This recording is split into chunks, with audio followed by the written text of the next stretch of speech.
போதைப்பொருள் கடத்தல் வழக்கில் கைதான ஜாஃபர் சாதிக்கிடம் வாக்குமூலம் பெற அனுமதி கோரி அமலாக்கத்துறை சார்பில் மனு தாக்கல் செய்யப்பட்டிருக்கிறது. விவரங்களை வழங்குகிறார் நம்முடைய செய்தியாளர் கதிரவன். கதிரவன், வணக்கம். இது தொடர்பான கூடுதல் தகவல் சொல்லலாம். கடந்த 3 ஆண்டுகள்ல ஆஸ்திரேலியா, நியூசிலாந்து, மலேசியா போன்ற வெளிநாடுகளுக்கு ரூபாய் 2000 கோடி மதிப்பிலான போதைப் பொருள் கடத்திய வழக்குல சென்னையை சேர்ந்த தயாரிப்பாளர் ஜாஃபர் சாதிக் கடந்த மார்ச் 9ஆம் தேதி கைது செய்யப்பட்டார்.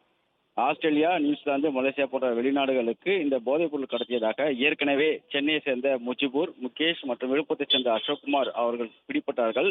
அவரிடம் மேற்கொண்ட விசாரணையை அடுத்துதான் தயாரிப்பாளரும் திமுக நிர்வாகியாக ஜாஃபர் சாதிக், அவரது நெருங்கிய கூட்டாளி சந்தானம் உள்ளிட்டோர் இதுக்கு மூளையாக செயல்பட்டதை தெரிய வந்தது. இதனையடுத்து 5 பேரையும் மத்திய போதைப்பொருள் தடுப்பு பிரிவினர் கடந்த மார்ச் மாதம் கைது செய்தார்கள். இந்த விவகாரம் தொடர்பாக அவர்களை தொடர்ந்து விசாரணை மேற்கொண்டு வந்த நிலையில சட்டவிரோத பணப்பரிமாற்றம் நடைபெற்றதை அறிந்து அமலாக்கத்துறையும் தனியாக வழக்கு பதிவு செய்தது.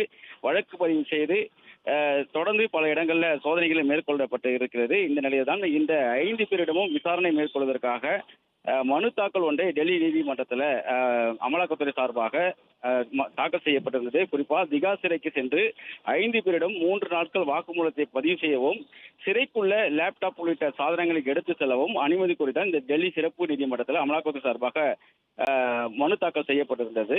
இந்த நிலையில் அதற்கு அனுமதி அளித்து நீதிமன்றம் உத்தரவிட்டிருக்கிறது. 3 நாட்கள் மே 8ஆம் தேதி, 9ஆம் தேதி, 10ஆம் தேதி ஆகிய நாட்களில் திகார் சிறைக்கு சென்று வாக்குமூலத்தை பதிவு செய்ய அமலாக்கத்துறைக்கு டெல்லி சிறப்பு நீதிமன்றம் அனுமதி வழங்கியிருக்கிறது. லேப்டாப் உள்ளிட்ட சாதனங்களை எடுத்து செல்லவும் அனுமதியானது வழங்கப்பட்டிருக்கிறது.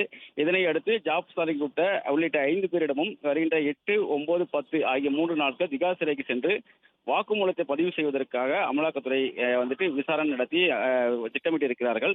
8, 9, 10 அன்று பெறப்படக்கூடிய வாக்குமூலத்தின் அடிப்படையில் அடுத்த கட்ட விசாரணை இருக்கும் என அமலாக்கத்துறை அதிகாரிகள் தெரிவித்திருக்கிறார்கள்.